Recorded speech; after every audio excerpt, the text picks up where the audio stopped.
Nous sommes en direct une autre fois. Faire certain que tout fonctionne bien ici.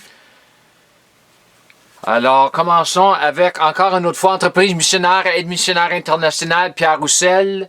Aujourd'hui, nous sommes le 15 novembre et nous sommes en direct de la ville d'Oshawa, la région de Durham, la province de l'Ontario et la nation du Canada et le continent de l'Amérique du Nord. Verset biblique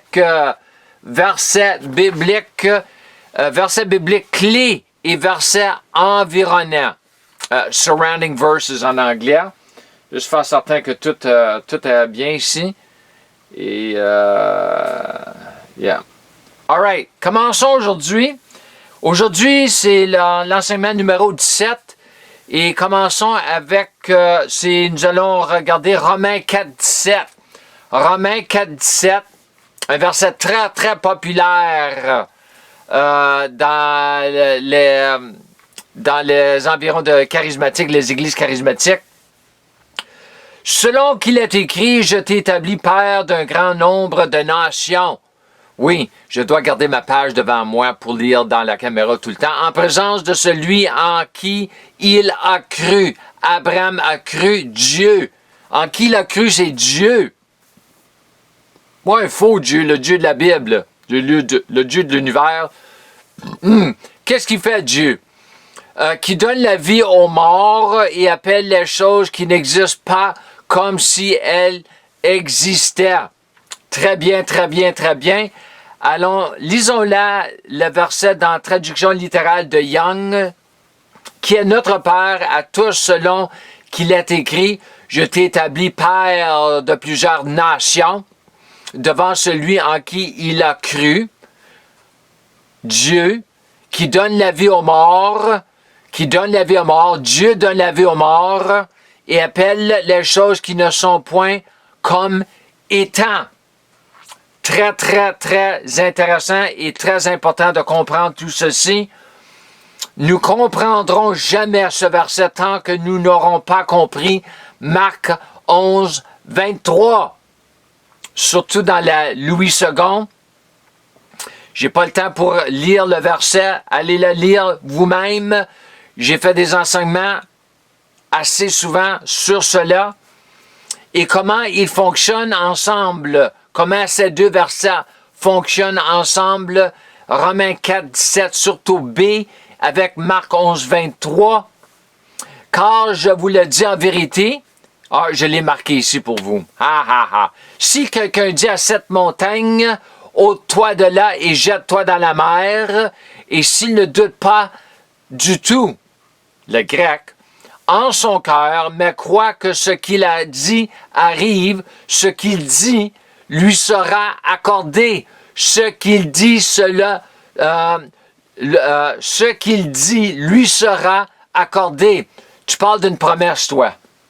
Nous devons comprendre Romains 4, 17, en particulier le verset 17b.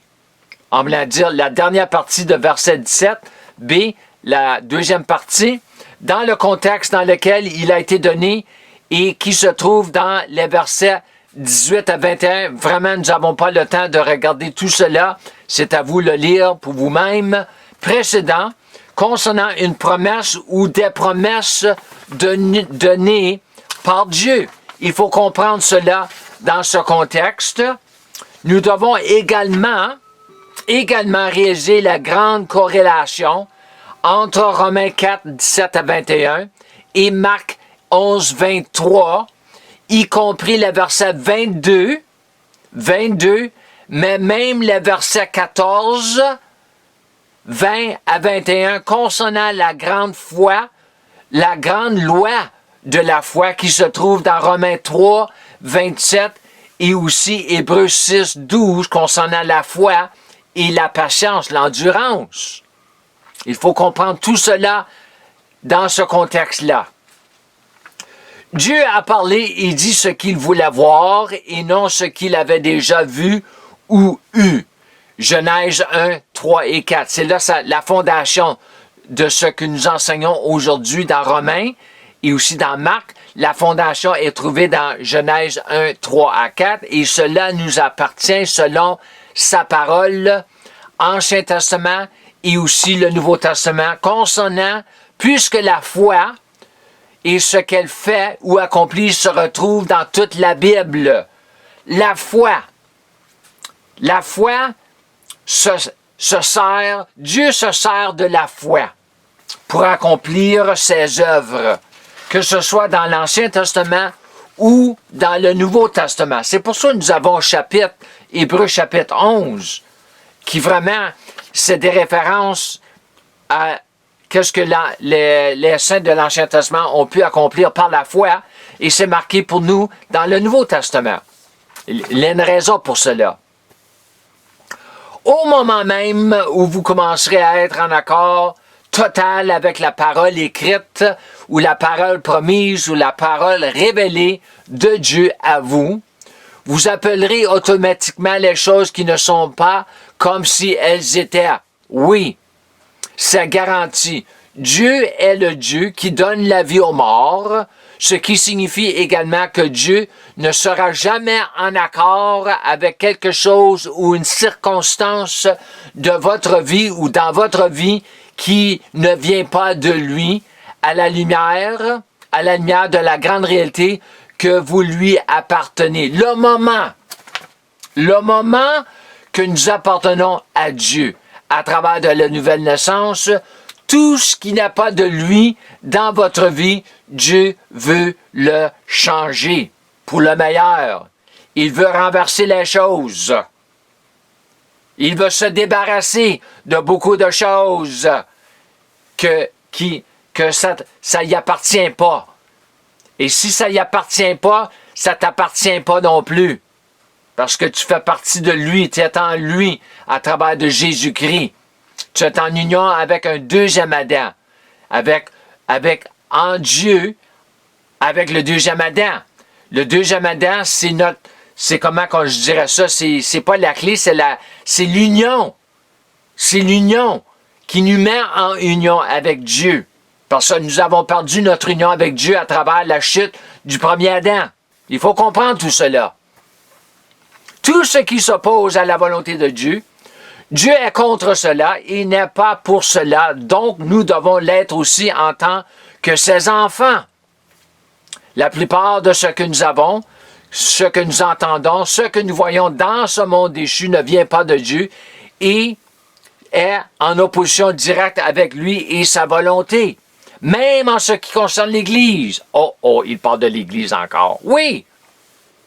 Comme réformateur, j'ai le droit de parler.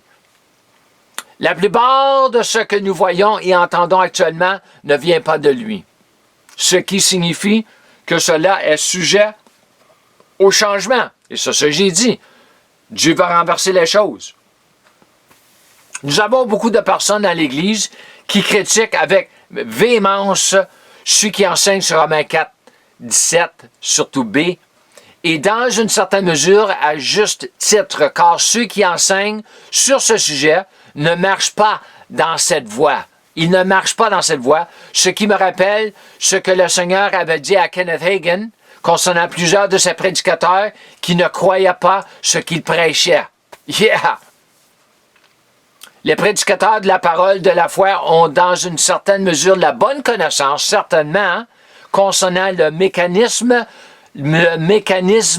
de la foi, c'est-à-dire comment la loi de la foi fonctionne et marche et opère, mais eux-mêmes ne marchent pas ou ne marchent guère dans cette voie pour eux-mêmes parce qu'ils n'ont pas fait ce qu'il faut faire pour se débarrasser du doute ou de l'hésitation ou le peu de la foi, la petite foi. Il faut se débarrasser, il faut avoir une grande foi. Une grande foi. Ne plus douter dans votre cœur, mais devenir pleinement persuadé que vous obtiendrez, ça c'est trouvé dans Romains 4, 21, que vous obtiendrez ce que vous avez dit est plus facile à dire qu'à faire, mais cela commence par dire. Et dire continuellement, tant que vous dites les bonnes choses qui correspondent à la volonté de Dieu et non à votre propre volonté. Oh! Les échecs de la foi ou les échecs de foi sont monnaie courante au sein du camp de la parole de foi, ce qui est l'une des principales raisons pour lesquelles le camp de la parole de la foi a perdu toute crédibilité. Oui, nous pouvons facilement nous débarrasser de ces échecs de foi en nous débarrassant de mauvaises confessions ainsi qu'en nous débarrassant du doute. Débarrassant du doute. Get rid of the doubt. Out with the doubt, on dit en anglais. Alors, c'est assez court un peu aujourd'hui, 10 minutes. Alors, je vous remercie encore pour votre temps. J'espère que vous apprenez quelque chose pour que vous puissiez marcher dans la victoire que Jésus a déjà procurée pour vous à la croix. Je vous encourage continuellement à marcher dans la plénitude de votre filiation, en marchant dans la plénitude de la foi de Dieu et aussi de la grâce de Dieu, parce que c'est la foi qui donne accès à la grâce de Dieu.